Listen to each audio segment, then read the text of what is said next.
प्यारे बच्चों, अब हम पाठ 4 अभ्यास कार्य के अंतर्गत भाषा से भाग करेंगे। बच्चों, हमारा पहला प्रश्न है पढ़ो और समझो। अब देखिए आप, हमने किए हुए हैं ना मूल शब्द, और मूल शब्द से शब्द परिवार बनाना किया हुआ है ना बेटा आपने पहले भी पिछली कक्षाओं में। वही है ये। हमें एक शब्द दिया जाता है और हमें उस शब्द को प्रयोग करते हुए उस शब्द से और नए नए शब्द बनाने होते हैं, जिन्हें हम उसका शब्द परिवार कहते हैं। समझ आ गया आपको?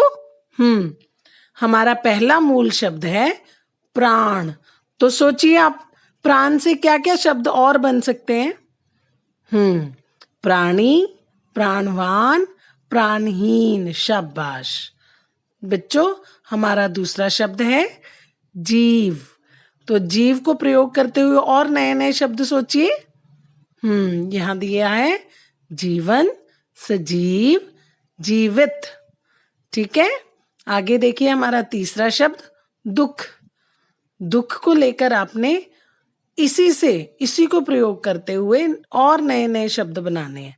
ठीक है, तो क्या दिए हुए हैं? दुखी, दुखद, दुखदाई। समझ आ गया? आगे देखिए हमारा चौथा शब्द है शुद्ध, अशुद्ध, शुद्धता, शुद्धि। समझ आ गया? हमारा पांचवा शब्द है उत्साह। तो इससे हम नए शब्द क्या बना सकते हैं? उत्साहित, उत्साहपूर्वक, निरुत्साह।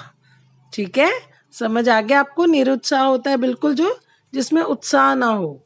ठीक है, बिल्कुल डल हो, जो मतलब लथार्जिक हो, कह सकते हैं हम अंग्रेजी भाषा में।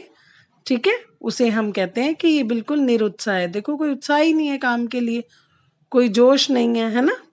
समझ आ गया बेटा आपको किस तरह से बनता है?